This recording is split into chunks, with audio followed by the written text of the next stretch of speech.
Hello, everyone, and welcome back to Bankroll Burners, the podcast for poker players who can't stop getting it in bad. I'm Mike, And I'm Josh.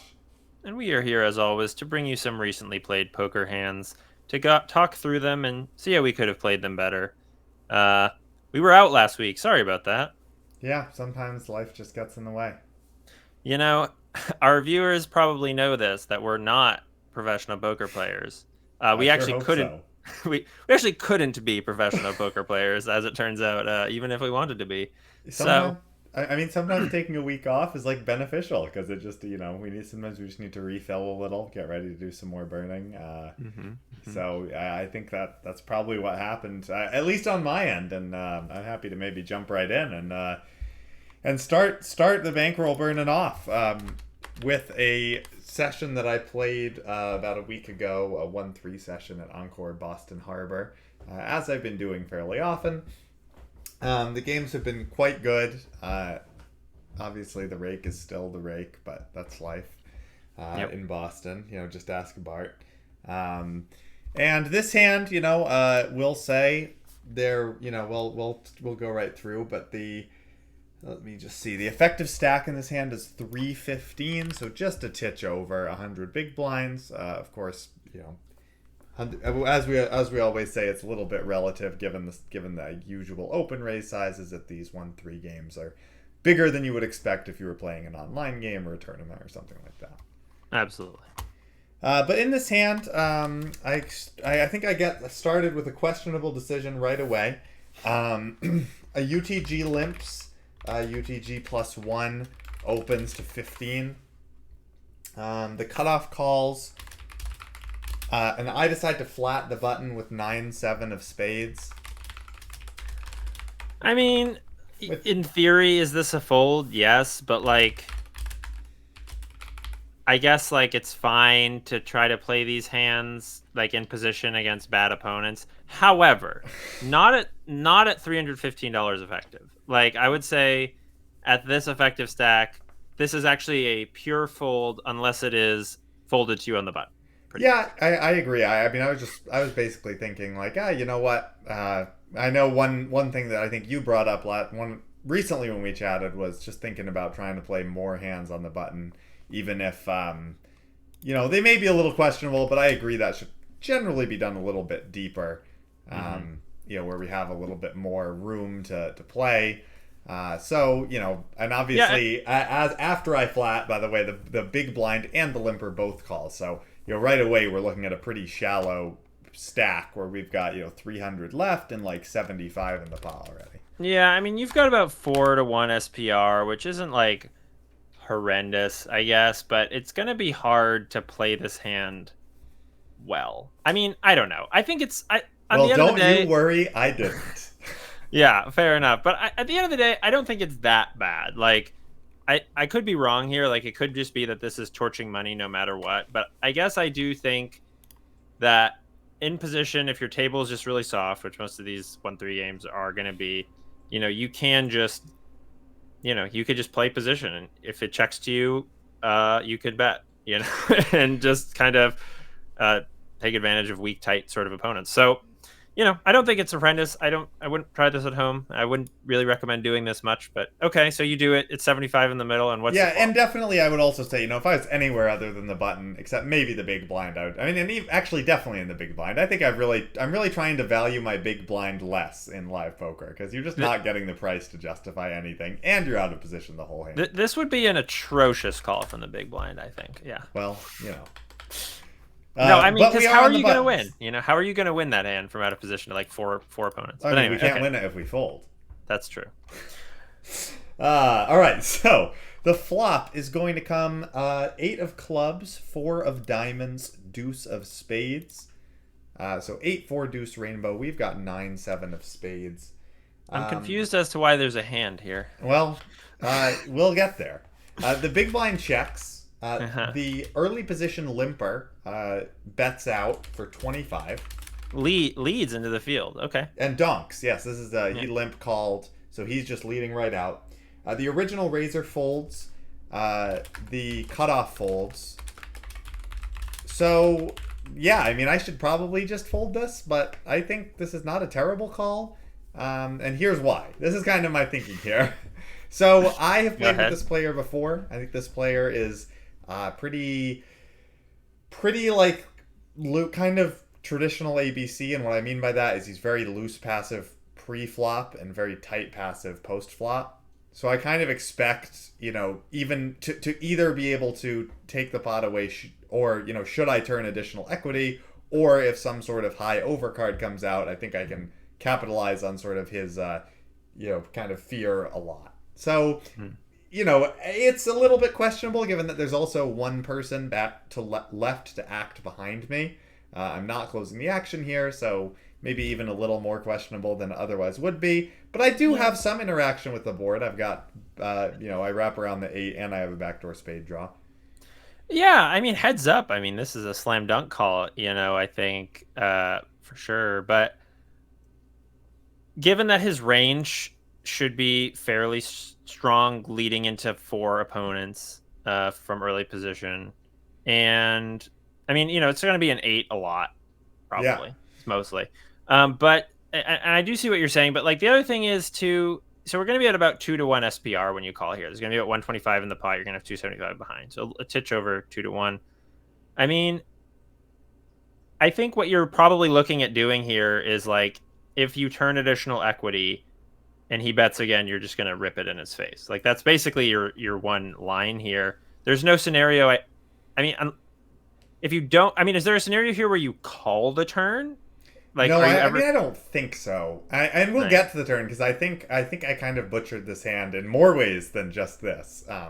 So we'll get there. I don't know. I've done things like this because I have a read on a particular player that they're just gonna fold.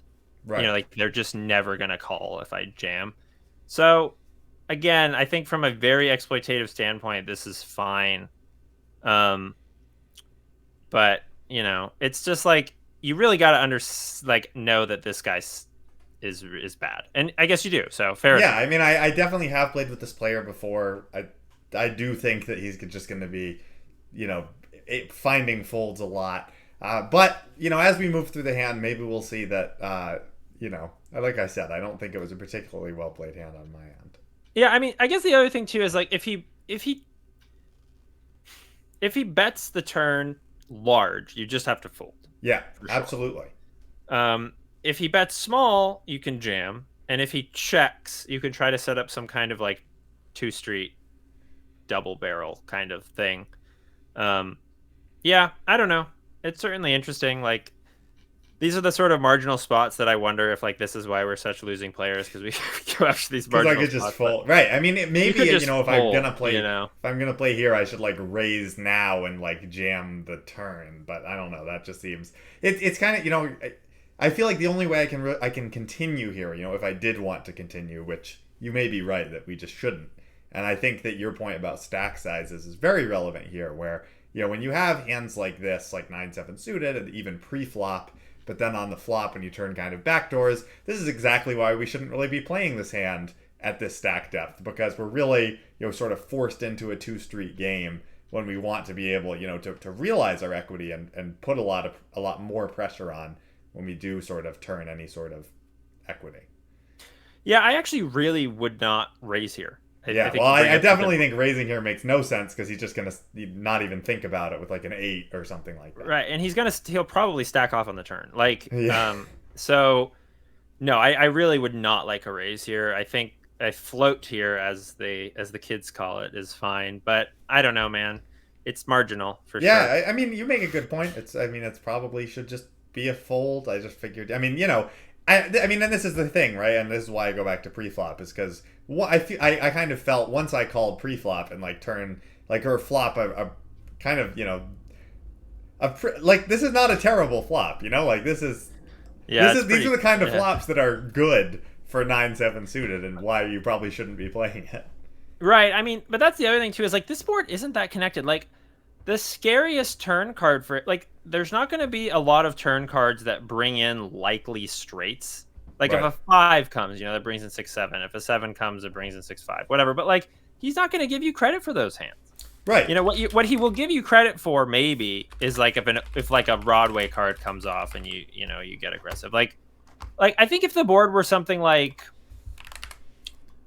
6-5-4, and then I think there's a little more merit because I mean, first of all, you have more equity, but maybe if it was like 5 six, 4 even 3 maybe. or six, even like 6-5-10, and you just have a gutter. But then like the turn is a 4. I think that's credible. Like you can on the turn, it's like, oh god damn it, you got there, you stupid kid, or whatever. But I mean, what are you like? He just has to give you credit for like a king or an ace, and it's like, meh. You might be able to piece it together. So I don't know. I don't think I like this call. But okay, you made the call. What's the turn? Oh, so the big blind does fold, so we do get it down to heads up. That's good. Yeah. So that's the other thing too, right? If the big blind calls behind you, you literally shut down. Like you have no outs to win the hand at that point. That's the other thing. So okay, but yeah. So the turn comes the king of hearts. So the board now 8-4 deuce king rainbow. Yeah. And the early position player now leads out for 30. Yeah, I mean, this is what you want. Like, honestly, this is what you wanted. So I think you just, I think you probably jam here. Like, this is your plan. Yeah, I mean, this is kind of interesting because I didn't jam. I kind of thought, like, kind of looked at his stack and like sized it up and thought, I don't know, like, I feel like a jam is just a little too big. So is there any merit to making? Do you think there's any merit? And I say merit, with the grain of salt, that there is probably not much merit to be in this spot. But is there any merit to sort of making like a small raise and then shipping the river for like whatever's left, like 2/3 to full pot? So if you made it like 100 or something here, yeah, and then you made 175 on the river into 325 or someone. I might even have to go a little smaller here, but then is that still? Am I still going to get folds on the river? I guess that's the question. No, I don't know. I don't think so. Like, here's the thing. Like, what would you do here?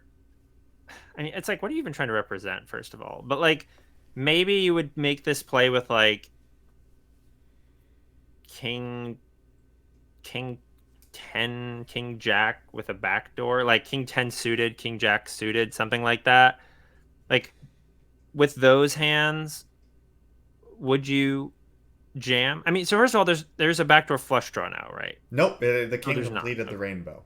Yeah, so I mean, there's not really any rivers that you're like afraid of, and he doesn't have a lot of draws. So I guess you might say that with a king specifically, you wouldn't jam. Yeah, I mean, I think it's I think this. I mean, this is one reason why I brought this hand on. Obviously, maybe not played ideally from my side, but if you're gonna, I think definitely part of it is if we're gonna be making these sort of bluffy plays, like this really highlights the importance of sort of thin value to even, just because like if we think villain is kind of going to, if our goal is to make villain like indifferent somewhat, then we really have to be making like. And we're trying to play for stacks like as a bluff, that we kind of have to be doing it super thin for value as well. Yeah, and I'm not even really. I mean, I think you make a good point. I'm not even really thinking about balance here, in as much as I'm thinking about like what's the story we're trying to tell with the hand. So like, if I'm in your spot on the button and I think this guy's terrible, maybe I call with king jack suited. If I'm calling with 9-7 suited, I'm probably calling with king jack suited. So we might squeeze occasionally, but I'm talking about it on the flop. Oh yeah. On the pre-flop, I think we're probably gonna mix some king jack to king jack, whatever. So, but I'm saying like I could see myself in your position sometimes somehow with king jack or king 10. So yeah, and like those are going to be the hands we want him to be concerned about. And so, what do we do with those hands? Would we just like click it up to 100 and then jam river, or would we rip it right now? And probably the former. I don't know. I think I'd want to click it and then jam but I mean, if we think he's terrible, then should we just jam our bluffs on the turn and click turn and jam river, because that line's going to get called more and jamming turn is going to get folded. It's going to get more folds. Like, should we just completely abandon, taking the same line with value and bluffs and just say, he's more likely to fold if I just stick 2x pot in on this overcard. I don't know if he'll actually fold that much more to that line, to the jam on the turn than to a double barrel necessarily. Like, he might just think you're bluffing. Like, if you just rip it, like, it looks very bluffy, and maybe if you know that this guy has never made a hero call in his entire life, and he always like gives anyone credit anytime he faces a big bet, he just folds. Fine, but most live players really aren't like that. Yeah, I mean, even the ones who are, sometimes they just decide they have to see it, you know? Right. So I guess I think, my initial response to like, could we click this was like, no. But now I'm thinking like maybe you could make it 90 and then jam the river. I mean, it's just like so bad because our combo is like, it's like we're blocking his worst eights. Yeah, but I mean, like, this is another reason why I brought this hand on, because I thought it's kind of interesting that, like, this is almost like when you think about like low stakes live players and even like bad players who are like, oh, blockers aren't real, and this is actually kind of a thing where I'm like, really, I feel that like blockers are totally like, my hand theoretically is probably a really bad bluff candidate, because like I want him to have pocket nines, pocket sevens, 9-8, and 8-7, but Right. the way he's played this hand, he just always has those hands. Mm-hmm. Like, it doesn't really matter that I'm blocking those combos, because he is just playing his hand, like, face up. Yeah. I mean, I think he can have, like, Jack 8, Queen 8, King 8 also. But, yeah. Yeah. Well, probably not King 8. Yeah. Not King 8, but, like, Queen 8, Jack 8. Whatever. But, Sure. Yeah. I hear you. I mean, if you're just thinking, like, I'm going to do this every time to this guy because he's terrible, then, yeah, I think the correct structure here is to make it a small raise and then maybe just try to jam the river. Yeah. Okay. So I decided to make it 80. Yeah, fair enough. I was like, I don't really expect him to fold here when I do this, of course. Like, I mean, that's a nice thing when I have a king. It's a little bit stressful when I have a hand like this. Yeah, I think you just want to maximize like your fold equity over the long term, and I do think this line is better. I think this line has the most long-term value even against this player type. So, and I do think I would. I mean, I do think, thinking about it now, like, at least in retrospect, I would be doing this with like any king that I show up here with, is taking the same line. Sure. King or better. Yeah, seems fine. So he does call. Does he call any like timing tells there? Does he call quickly? Does he just think he thinks about it for a bit and calls. I don't. Nothing really, but I'm pretty confident that he's got a middling hand. I mean, when he donks, it's almost a donk bet, same bet that we like to talk about. Like, it's, yeah, absolutely. He just has a middling 8 here. I mean, he could have something as strong as ace 8. I would say, like, it's possible. Yep, I agree. But yeah, so, definitely. Okay. So there's about 200. We're about 200 effective, and there's about 285 in the pot. So, I'm not sure that my raise was exactly the right size, but I felt like it. I feel like it's probably close enough. Like, it's hopefully achieving. I think it's the desired. probably supposed to be a titch larger, but I don't think it matters that much. So, okay. So the river pairs the 4. The river is a 4, which I don't really feel changes anything. No, not really. I mean, it gives you fewer sets. Yeah. If he's thinking on that level, which he's not. He probably is not. So he checks, and I do decide to rip it. I mean, I think once we've made this play on the turn, we do just need to rip it with everything we have. I think the only card you would not rip would be another 8. Or maybe a 9 or a 7. Just because you think he makes a lot of 2 pairs or sets there. Yeah. Well, okay, also I turn, like, if I, especially a 9, like if I have. Oh, sure, because you have make equity. Yeah. Yeah, like, actually, I just make a hand. You know what would be sick is if you jammed with a 9. For value? For value. Yeah, that would be sick. I think I kind of like it, honestly. Yeah, I guess I wasn't thinking about that. Yeah. So, okay. All right, well, he went super deep in the tank. I mean, this is maybe the longest tank I've ever faced. Like, I was pretty sure he was going to fold at first. He, like, looked at his cards and, like, picked them up. But he did eventually stick in the call. And he actually was stronger than I thought. He had a pocket 9s. Wow. Yeah. But, I mean, it's the same type of hand. Yeah, no, absolutely. I mean, I think that's like the top of his range, to be honest. Yeah, I mean, you said as strong as ace 8, and this is just out pips ace 8. So, I think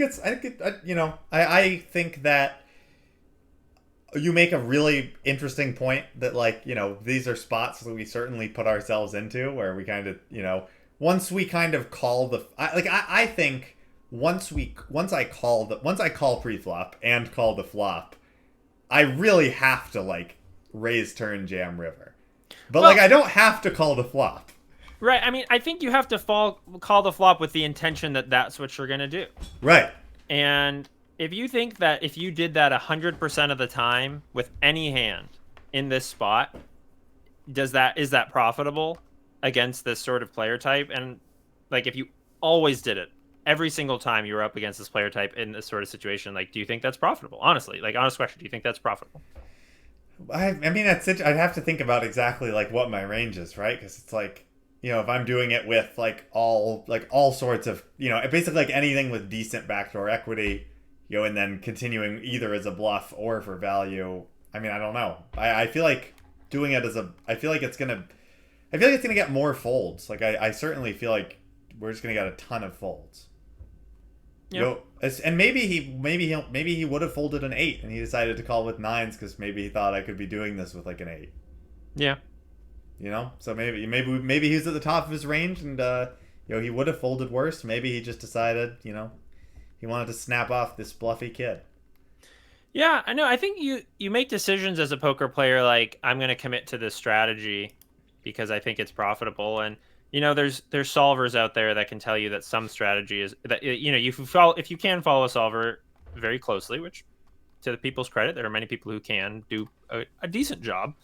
Then that's profitable. But of course, if you're not going to try to follow solver exactly, or you are physically incapable because you're not a robot, you have to decide to make some commitments to your strategy. And if you think the strategy is profitable, like to just go after this guy every single time, then by all means, Yeah, right. Let the chips fall where they may, as they say. Yeah. So I'll move on to a hand here. This is from I decided I would try to take another shot back at playing some 2-5. It's been some number of months since I played 2-5, and I was like, why not? So I decided to bring 3 buy-ins, so about $1,500, and I just got absolutely torched. I mean, I ran worse than I have in a long time, and I also probably played like shit because I always play like shit. So, well, I am very familiar with both of those feelings. Yeah, so sometimes you take the shot and it hurts. So, but that's okay because it got me some awesome content for this here podcast, such as this hand where we are $450 effective with the main villain, who is an ABC poker player, I would say, in terms of his playstyle and also his talking about all these huge games he's played in his life and how he's won massive sums of money and all this good stuff. If every poker player has won massive sums of money, who are they taking it from? I know, it's crazy. So we're up against winning player, and we have a bit of history. We played an interesting pot where I hero called him and was incorrect. Maybe a couple orbits ago.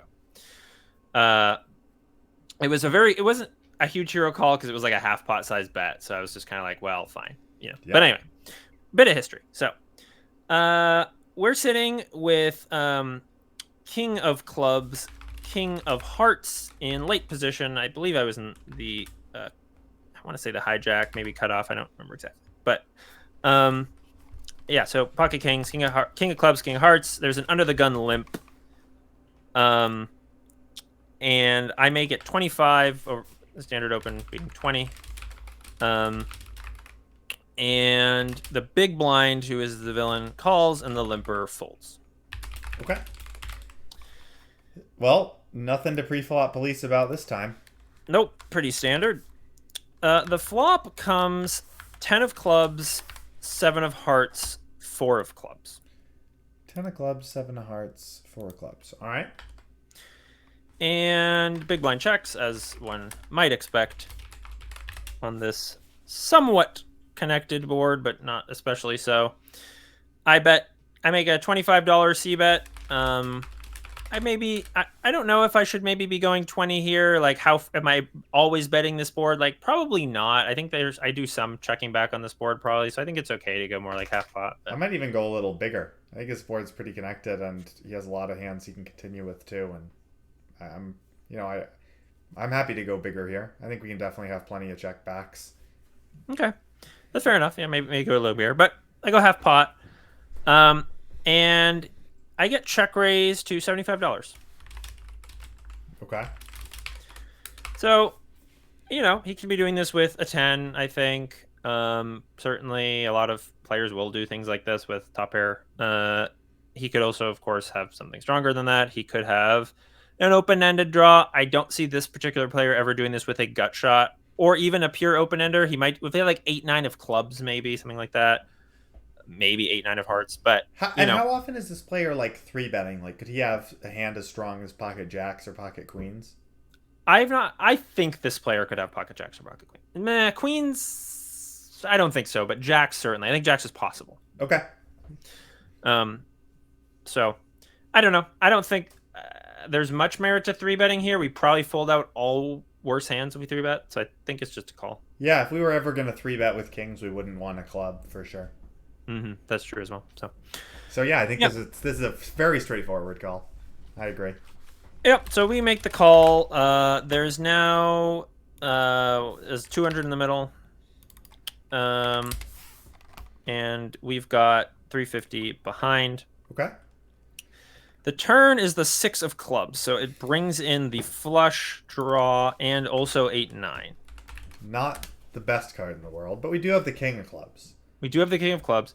Yeah, I mean, I thought that, like, if he has 8, 9 or clubs here, like, I'm about to find, like, if he, like, just bets huge here, I think I have a fairly trivial fold versus ABC player. Yep. So I was kind of, like, not super bothered by this card. I do think the most, like, the hand he has here the most is, like, a 10. Okay. I think, probably. I think that's reasonable. And it's weird because a player, a suit like Mr. ABC poker player may also like slow down with a hand as strong as a set and like either bet small or check. Yeah, that's true as well. Like they definitely, if he has like a set here or something, he might be like, oh no, like flush. Yeah, he has. He might think you have 8, 9 or clubs. So right. So what does he do? He checks. Okay. So what do we think here? Should we be betting? Should we be checking back? Not trying to play for stacks with our overpair. What do you think? Well, I'm kind of inclined to check back, just because I do think that the player could be trappy. I do like we have the king of clubs. We don't really need protection against another club, and like I think we're still gonna put ourselves in a tough spot if we bet and he jams, because like I agree with your point earlier that if this kind of player came out and bet like 150, 200 here, that he just always has a set plus. Or I guess maybe two pair plus. Yeah, right. I don't think he ever has two pair this type of player. Like I think it's got to be at least a set, if not a flush. So yeah. So with that in mind, I mean it's kind of interesting, and I feel like it's nice to have a little more information on this player when we do this. When we're thinking about this, do we think we're going to be able to get value from this player? Is he going to tighten up now that like a bunch of obvious draws got there? Because maybe when this card rolls off, we should kind of accept that we're not maybe we won't be able to get stacks in against worse. It's going to be pretty difficult. If he has a 10 here and he might check call a 10, he might but is he going to check call a 10 and then check call a river bet? Right. I don't necessarily think so. So I guess that's just a matter of, do we want to get our value now or on the river? If he has a hand like a 10, there are certainly scare cards that could come out that could kill our action, like an overcard. But, he also may have like a club in his hand that we, and we might be able to get more on the river if a club rolls off. There's kind of different layers. I guess I'm inclined to go for it on the river, given that we do have the king of clubs. So we can't, we're if we don't have the king of clubs, right, there's way more cards that are going to kill our action or, will give us not the best hand. Yeah, on give the us the river. worst hand, right? Yeah. So, but here I feel like that's a little bit less likely, and I don't know that we're going to be able to get all the money in, but it's live poker. I mean, I wouldn't fault you for just saying, screw the book, we're going to get it all in because we're going to get called by ace 10. We're going to get called all the way down by ace 10 offsuit. No, I think that in the moment I was thinking that I could get stacks in here, to tell you the truth, but I think talking about it, like, I don't think it's against most of, like, this sort of ABC player who's, not necessarily that weak, but, like, probably not, a big boy hero pants type of guy. It's probably hard to get stacks in with this run out. So I think I was wrong thinking in game. So I'll come out and just say, like, I played this, like, because I was thinking about it wrong, I played the hand wrong. So, but I do think it is an interesting question whether we want to try to get our second street now or on the river, because I do think we should try to get a second street. Definitely. I guess the problem is there aren't really a lot of bricks in the deck. There are, like, a 3 is a brick, I guess. Although, I know if a 3 comes, any 5 makes a straight. So but what 5s does he really? I mean, I don't know. I know what you're saying, that, like, there aren't that many bricks. You're right. So maybe that means we just bet now and check back rivers. Well, I guess, like, I'm not thinking that, like, I'm worried about him having a 5. It's just more like, will he be less inclined to pay off on a scary board? Right. And I don't know. But, like, because in any overcard to his 10, Jack, Queen, King, Ace, whatever, if a 10 is what he has, it's going to be a lot harder to get paid. He also may get 2 pairs on some of those cards. Yeah. So I do wonder if now is the time, and then we just check back, like, maybe all rivers except, like, a deuce. Yeah, I think that's fine. I guess the only other consideration is, are we worried about this player playing, kind of trapping with some sort of strong hand, and then, I think there is merit to, like, checking back and just calling a river bet, because we don't really want to get jammed on, if we think that this player is sort of capable of doing that. I mean, I think we have a fairly trivial fold if we get check jammed on here. Yeah. I think if we get double check raised, I don't actually think it's a tough spot. I think it's just full. That's true, but we don't really want to fold our hand. It's the thing. Like, we have a lot of equity because we have a club. But we're not trying to, like, realize anything. I don't know. Like, we're not like, oh, let's hope that the river is X card. Like, we actually, we don't want to see most of the river cards because it will make it harder to get paid. So yeah. I don't know. Yeah, so I think it's fine to go for value here. Yeah, I mean, I also see your point of just, like, let's try to get paid on the river instead. Let's take our equity here. I hear what you're saying, but I guess, like, I lean towards, going after live players, like, really get scared, especially ABC type players. So maybe it's just we want, like, if we don't want the board to get any worse for a 10, so we really just want to get our value now. Yeah. Anyway, I do bet 100 here for the wrong reasons, and he almost beats me in the pot. His chips are in. So. Okay, I mean, that does kind of make me think that he's got, like, a 10. Yeah, I mean, snap calls. He's not thinking about raising. Definitely sort of a timing tell. Yeah. The river rolls off a deuce, the deuce of spades. Wow. One of the few bricks in the deck. All right. And I guess, I mean, and this is definitely also another reason to bet the turn, is because, there might be cards that we do want to jam the river on, like a deuce or a king. Yeah. Probably just a deuce, or like a 6, 7, or 4, right? We might think about jamming the river. Yeah, you mean just, sure, because we think if his range is mostly 10s, or hands that might not pay us off anyway, like, maybe this player has, like, just a naked ace of clubs that he floated with on the flop, right? Once in a while. Yeah, absolutely. So, it's I do think that, like, this is a card that we can go thin and just rip it in, honestly, on this card. I don't think that's crazy. No, I would probably do that. But we don't get the opportunity because right. Villain takes about 4 seconds and then puts a stack in the middle. And we snap fold because he just check call donks? He didn't check call donk. Oh, geez, it's even worse. He check raised check call donk. I think that might be stronger. It's possible. I'm not really familiar with this line. For those of you who maybe are new to the podcast or haven't been familiar with this live line, we just take turns going through these hands where, if we are in position against a player and they check call our flop bet, check call our turn bet, and then they bet the river, and usually for quite a large sizing, and we just call, and it is always a strong hand. Always, yeah. No, I was thinking to myself, I was like, this is basically a check call donk. Yes. So I was like, but I was talking out loud. I was like, I really don't think you ever have a flush or a straight here. Like, it just makes no sense to play a flush or a straight this way. So I was like, you must just have a set. And I was like, yeah, I mean, I just think you must have a set. So I did muck my hand.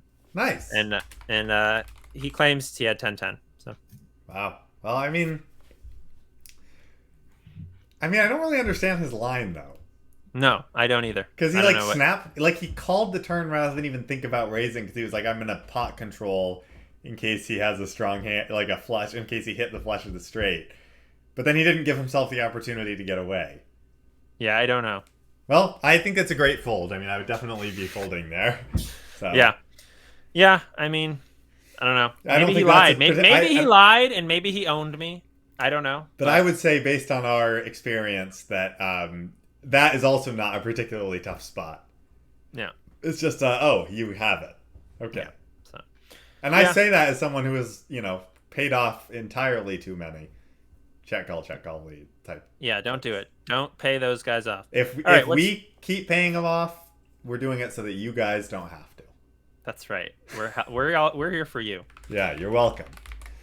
All right, what do you got? All right, this hand is bizarre. This hand, I don't know what was happening. I feel like all players involved were just clicking buttons. Awesome. Present company included. Like, I really just have absolutely no clue what was going on. So, we are 360 effective. In the 1-3 encore game, as usual. I think this was this is the same table as the previous hand, a little bit later on, and it actually features one of the same villains. Okay. So one of the villains, this is a hand with multiple villains, one of whom was that player that we attempted to bluff and failed. Was this later in the night? This was later on. Okay. So, starting off pre-flop, it's actually the same configuration. So this was just a couple orbits later. UTG starts, as we know that he is wont to do, with a limp. Nice. Middle position follows with a limp as well. Hero is once again on the button with Jack-9 of spades, and I decide to raise to 20. Okay.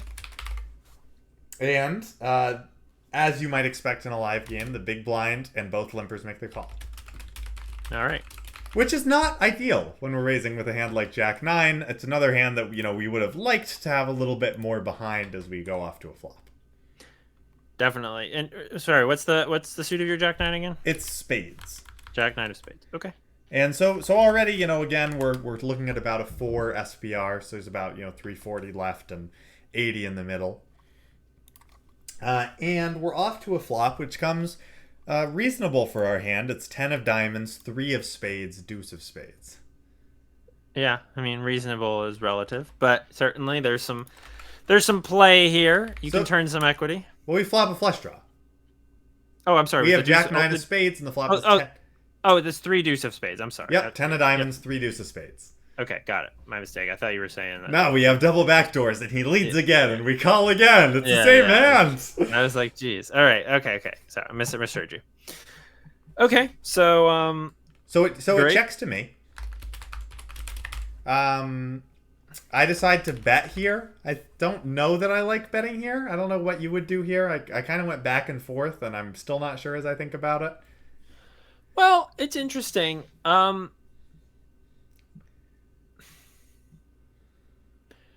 I think I would be more inclined to check here if there were a lot of potential gut shots. Because players in live games will call gut shots on the flop a lot, and they won't call them on the turn.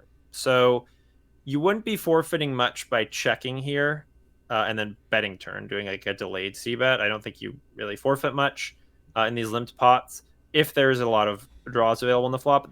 on this board, I actually think if you do a delayed c-bet, you're going to start getting called by ace highs.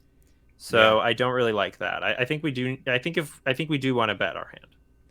Yeah, I see your point. I think it's interesting. Although, if we did decide to, I mean, if we expect to sort of get called by a lot of gut shots, and we might just have to structure, to sort of take advantage of that. Where if especially if a lot of the gut shots are like ace high type hands, I mean, which most of the gut shots are on a board like this, we would just want to be firing additional barrels to fold out those hands in future streets.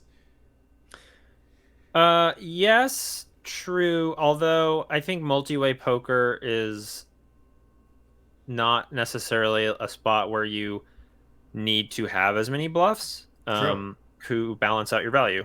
I think that is mathematically sound and also just practically sound. Yeah, I mean, we're also betting smaller in general in multi-way, so that's true too. Yeah, so I don't really think it's true that we need to be doing a lot of flop betting on those with bluffs on those gut shot heavy boards necessarily. I think we can be weighted towards value, and that's fine. But I think on this board I do like a bet. Did you bet here? Yeah, I did decide to bet, and I think checking back sometimes is also fine because it is super multi-way, and our hand is. I mean, even our draw is not, not like an incredible draw four ways. Like we're not drawing to the nuts or really close to it. Sure.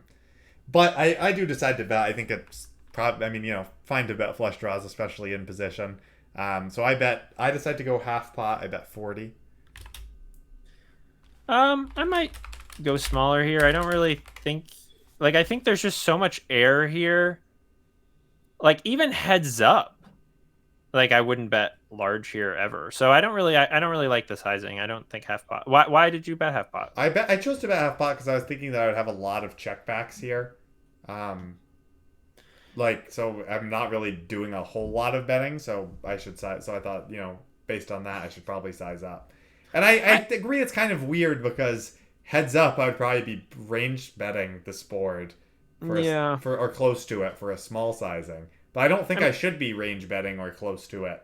Well, but you don't range bet multi-way mostly anyway. So that's true. I mean, you might on a board like Queen 7 Deuce. Yeah. Sure, but like mostly you're not doing much range betting multi-way. So I think that you want to just think about your opponent's range morphology. This is a topic we haven't discussed in a while, so nice to bring it back. But you think about like what is the shape of their range? Like it is bottom heavy. There's a bottom heavy range morphology on this board. Like they have just so much nothing. So you don't need to bet large to fold out those hands. Like you just don't. Yeah. So yeah. And I mean, if you have value, same thing. Like you can bet small, and you will get called by more. Like some of those airball hands will like invariably come in because you bet small. So I just think that you want to go small here. Yeah, I think that's reasonable. I mean, yeah, if you think about it from a value perspective, if we had like aces, we want to get called by like Queen Jack of diamonds. Right. Queen Jack with a backdoor. Or, I mean, people might call with Queen Jack with no backdoor. Right. If I bet like 25. I mean, to be fair, they might if I bet 42, but I do see your point, and I think a small bet is probably in order. Okay. But so you bet 40. Pot, and we get called by both limpers. So yeah, I don't like this spot. UTG calls and middle position calls. And I agree. At this point, I'm like, I am not really interested in continuing any sort of bluff on most turns. Okay. Because I'm like, I mean, again, this is a spot where when both players call, I kind of think that the most likely scenario is one player has a hand like a 10 and one player has a flush draw, which could be better than your flush draw. Which it's kind of a toss-up on a board like this, and like with my particular hand, which almost is like really sucks. Yeah. And the turn is a card that I definitely didn't want to see, which is the 10 of clubs. So the board now 10, 3, deuce, 10. There is a spade draw, and the 3 and deuce are both spades. I will say, villains can have small pocket pairs here too. Like I wouldn't discount that possibility. So. Yes, although the 10 is a really bad card to bluff if they do, because they're not going to fold small pocket pairs. Oh, absolutely. Yeah, this seems like a pretty clear check back to me. Well, don't you worry. We don't get the chance. As UTG continues his aggression from the prior hand and bets and leads right out for 50 into 200. And middle position calls. Okay. So, I mean, so this is what I'm saying when I say this is a weird one. Like, Yeah. I was kind of thinking about this, and I was like, I feel like I just have the direct odds to call, and I Getting don't, 6 to 1. yeah, and I don't know how much fold equity I have if I were to bluff. Yeah, I think raising here is really bad. I Yeah, think you should not do it. yeah, but we have blockers. Uh-huh. So your question is like, should you call or fold? But I like mean, we really can't fold here, right? Like, I mean, you could be drawing dead. There is that. but he bet 50. Like I'm like under the like he just bet 50, right? Sure, but I mean, but that's a big bet at 1-3, right? I don't know. I don't know. Sort of. It's a But this medium is bet. usually a pretty deep game, you know, because this is like a one where many people, and especially at the tables that I look for, are buying in for 500 or close to it. Yeah.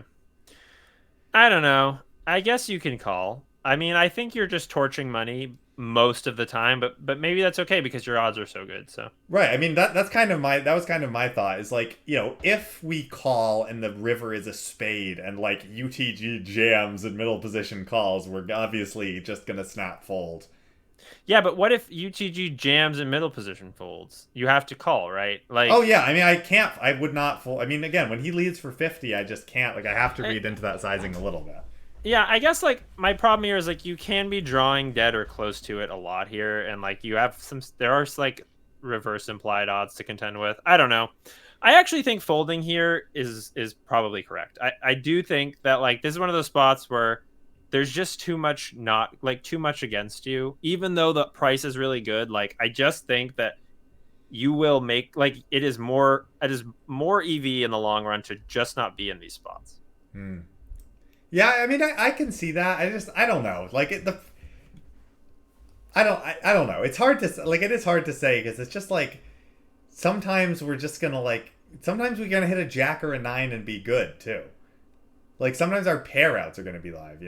I guess. Yeah, I don't know about that, but maybe. Yeah. So It's multi-way poker, man. It's multi-way poker. Like people are going to be stronger than you think they are. So, but well, okay. I did decide to call. I did not raise. I did not consider raising. So Yeah, we called it. We'll take our wins where we can get them. All right. Okay, you call. So the pot's 350. There's 250 behind from me now, and I think they both cover me. And the river comes out an offsuit 8. So the final board now 10-3 deuce, 10-8. There's a front door spade draw that bricked, and we've got jack 9 of spades, leaving us with jack high. And now it checks to me. Do you think there's any merit in turning our hand into a bluff? No. Yeah, I agree. So I did just check. I did just check back because I was like, I just think that one player is strong and one player probably has some sort of misdraw that we might beat. But it is a little disappointing to see UTG turn over 4-3 of diamonds and win the hand. What? Yeah, UTG shows 4-3 of diamonds. The middle position limper mucks, and I follow suit. Yeah. So I think this emphasizes how bad calling on the turn is because calling on the turn, but then our pair outs are live. This is the thing though. Yes, your pair outs are live, but the thing is on the river, you can't even take advantage of a potentially weak range by turning your hand into a bluff. You are gonna lose to a pair of threes. But we are just about getting the direct odds to call if only our pair outs are live. It's true. Even if we never bluff, there's no implied odds, we are getting the odds to call just to hit a jack or a 9 if those are live. Yeah. But they're only gonna be live a very smidgen of the time. Right, but then the spades are live pretty often.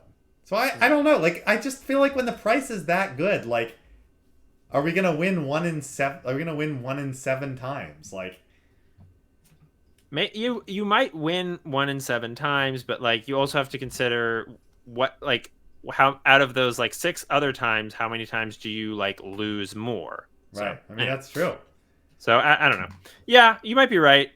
I probably would call on this spot, to be honest with you. I'm just saying that like I've been in enough weird multi-way poker spots where I've just like this is so marginal. Like I should just not be in this hand, you know? Yeah, I mean, I think it is interesting because, like, especially in a spot like this where, like, I do think even live, it would, like, if I hit a jack or a nine, it would be too thin to go for, to, like, bet. Yeah, 100%. Right? Like, Yeah, so, you know, it's not like a spot where I have good overcards and the board's, like, unpaired, and I feel like I could, you know, if I hit this overcard, I can eke out, you know, a little bit of value. So, I don't know. You may be right, and we should just fold this spot, but, you know, I find something, I don't know. You know, there's just, like, it's tough to fold when the odds are that good, and that's why I thought it was kind of a weird and interesting hand. Yeah. Okay. Well, cool. I'll finish this off here. This is a little bit different of a hand. This isn't actually a 3-street hand, but I really was sort of curious about this. What your thoughts on this hand were? Awesome. Like, I was thinking about bringing on some hands that weren't. I was thinking about if there were interesting 2-street hands. It's like that'd be cool because I feel like we often have hands where we're like, we should have just jammed the turn, you know. Mm-hmm. So if there are hands where that does happen, I think that they make great sense. Yeah. So anyway, so this could be a little bit of a shorter one, but so this is that same 2-5 game. Awesome. We're going to be 5-10 effective, I believe. We're just about so just a titch over 100 big blinds. So $5-10, not a $10 straddle. There is no straddle. Yes, $510. Was the straddle on at all in this game? Out of curiosity. Almost never. It was like a couple people threw it on once or twice, but yeah. Well, that's awesome. I mean, honestly, you know, for shot takers, that's a good thing. Yeah. No, the game was good. Like I don't know. It was a fine game. Like I was just like, you know, I don't know if I was the wrong side of the deck or I woke up on the wrong side of the bed. I don't know what it was, but it's not going my way. So anyway, so there's 3 limpers in this hand, and I'm in the small blind with ace-10 of spades. In the middle, the limpers, there's like an EP, a mid position, and a late position. Like, you know, doesn't super matter. And I make it $35 with ace-10 of spades. I think fairly standard here. Yep. I think this hand is a little too strong to check. To limp behind. I agree. The big blind calls and all the limpers call. Oh boy. Yeah. I had been fairly active up to this point. I had been getting dealt a lot of great starting hands, and then just like whiffing flops. So I like people, and the main villain in this hand had actually made a comment about like how I was playing TV poker and he couldn't let me keep raising all the time. So this had actually happened. There was a hand earlier where I had ace king. I had opened it up. This was like an orbit prior. Like I opened up ace king, and I see bet a flop of like queen 7 deuce, and he just jams for like $500. And I folded, obviously, and he was like, "Can't let you keep raising all the time." So I don't know. Yeah, I had something like that happen somewhat recently, where like I see bet and a guy just ripped it for like a huge amount, and when I folded, he was just like, I figured we were both playing the overcard game. Yeah, I mean, and I was like, okay. Yeah, I mean, hey, you know, if I had ace queen there, obviously, I'm happy to put my stack in, but. Yeah, you know, yeah, and I mean, it's fine. You know? I mean, it just lends itself to high variance poker. I mean, that's certainly part of it. Is when people perceive you as actiony, you better make some hands. Yeah, no, and that's fine. Like I'm happy. Like I would like to be in a game where I'm being like, if people are giving me a lot of action. So. Yeah, I know, right? I always get shocked when people ask, like, do you want action? Like, I always want action. I don't care what I'm holding.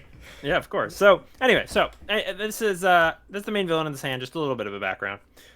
So the flop comes, and obviously the pot is huge already. It's 175 here. So and the flop is ace of clubs, 8 of clubs, 6 of hearts.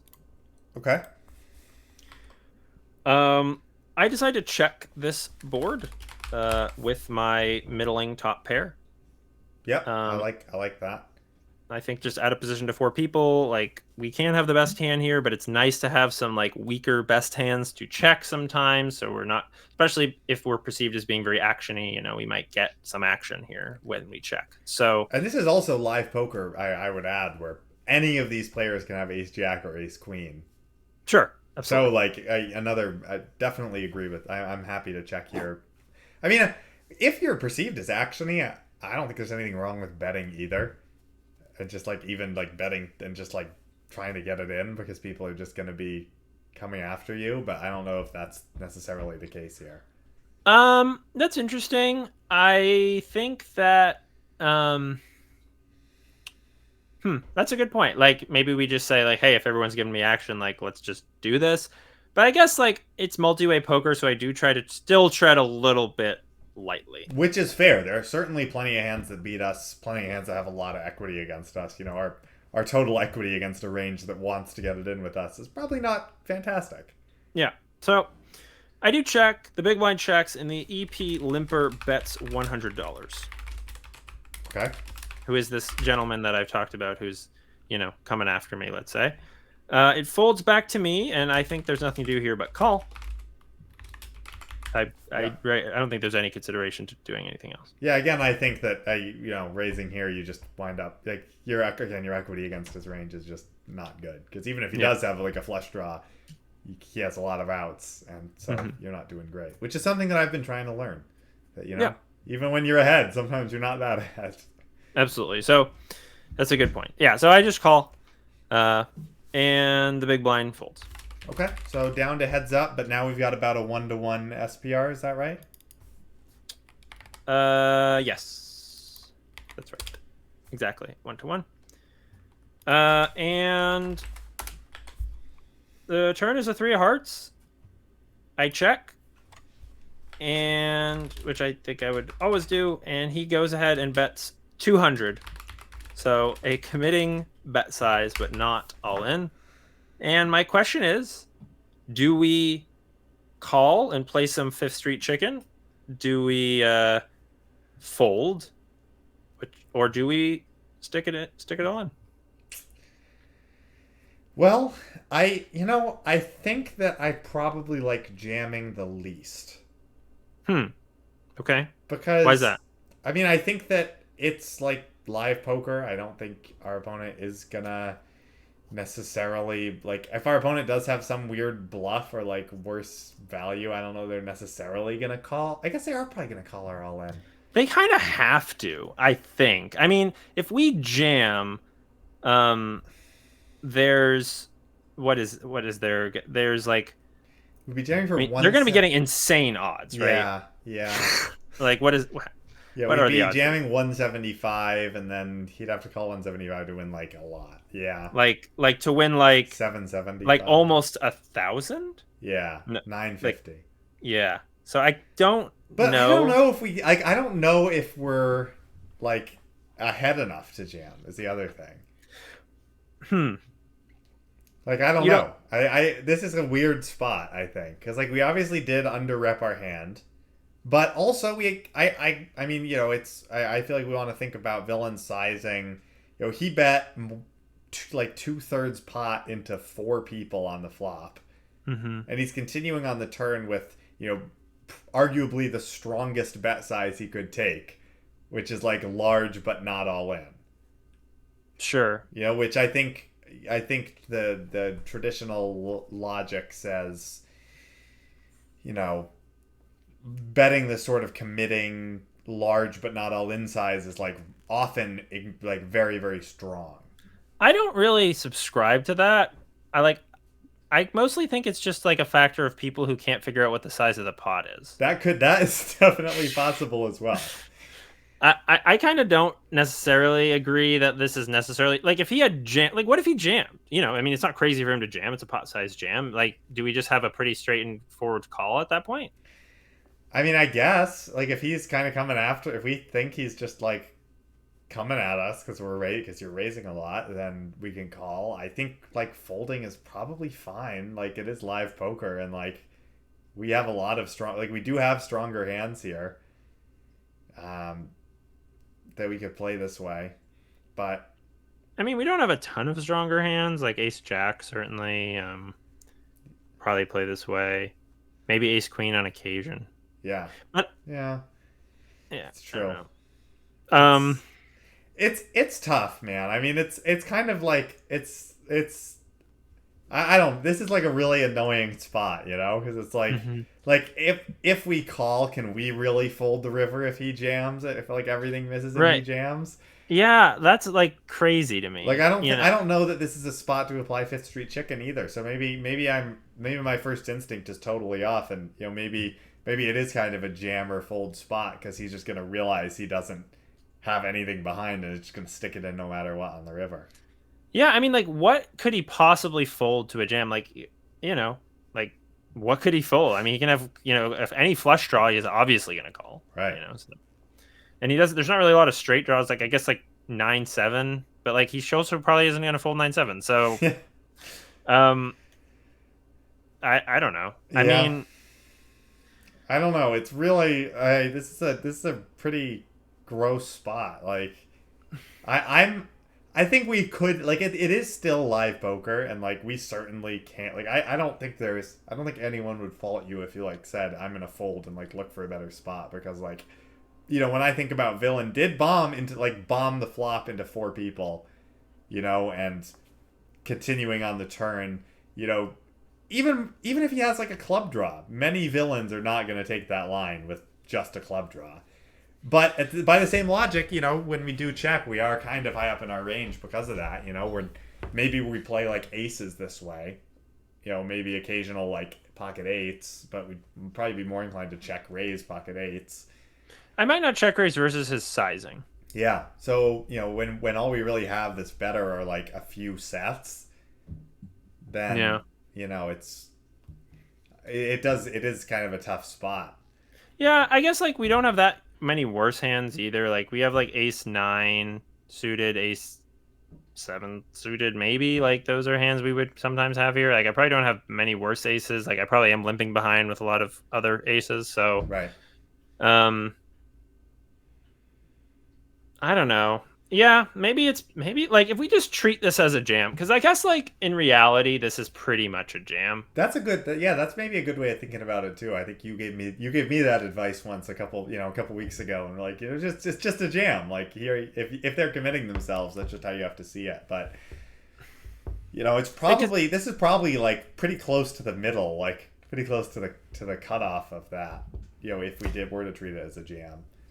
So, Yeah, I don't know. Maybe flip a coin, or maybe just give him credit and fold because like it's 2-5, and you know it's 2-5, and he's maybe not as bluffy as you know. as he theoretically should be, perhaps. Yeah. Well, I mean, he definitely is not as bluffy as he theoretically should be. Well, fair enough. Yeah, I don't know. I think it's interesting, but I guess I do.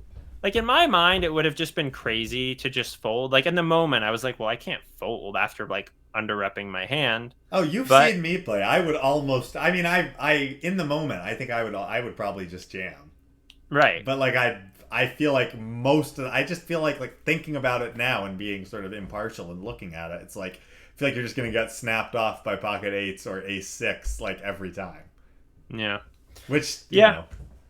No, I think it's fair. Like, But like yes, kinda, it's gross. It's awful, and this is why live poker sucks because like you sit there waiting for hours and hours, you know, and you hit a hand and you're like, man, this guy like there's so many bluffs on this board, and then it just isn't.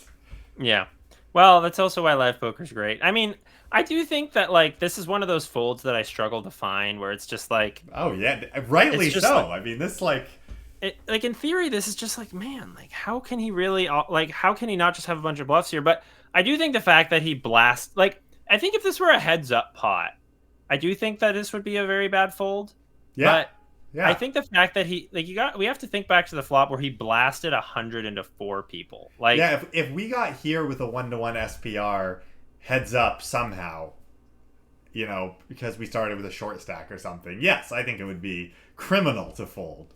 Because we yeah, would have, I mean, especially because we would have started so shallow. Like, yeah, yeah, no, of course, like we can't just lay it down with all these draws. But you know, in this case, and I again, I would definitely struggle to find this fold too. I don't know that I'd be able to. You know, I probably would lean towards jamming as well. But it's gonna suck most of the time.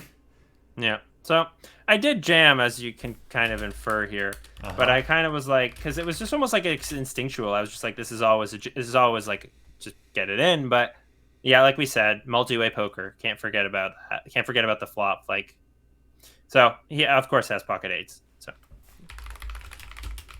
yeah, I assume he. I'll just write villain snap calls. Yeah. I mean, it sucks. It's like. Yeah, I think I do this all the time where I'm like thinking about all the bluffs he could have. But I think when we do that, we're kind of assigning like our ranges to people who are just not playing those ranges. Yeah, absolutely. I agree. I mean, I guess like I thought he was. I guess I think the history made a difference. Like I think if it had been some rando that I literally didn't know anything about, I probably would at least have considered folding. But I guess given the history with this guy, I was just like, well, he's coming after me. But it doesn't matter that he's coming after me because he bet $100 into 4 Wait, he's not even coming after you. He's just like, oh, I want my money from any of you four. Yeah, right. So anyway, it's pretty interesting. I think that's a really interesting spot, and it's good to consider that we're bad. Absolutely. And, I mean, yeah, it's like, why would I take a shot at 2-5 just to burn more money? That's crazy. Well, it's always worth it. Welcome to $500 buy-ins, baby. Oh yeah. Well, everybody, the viewers, gents and ladies, you've spent another hour with us. We really appreciate it. It means a lot. Yeah. And please, you should like the video. Yeah, please like, subscribe, drop us comments about how you are able to find sick folds. And about how you've won hundreds of thousands of dollars playing poker. Yeah, I mean, or lost hundreds of thousands of dollars gambling, as I've also heard. Yeah. It's crazy how everybody has hundreds of thousands of dollars. Yeah, where are they getting it? Yeah. All right. Well, have a good night, everyone. Thanks for listening.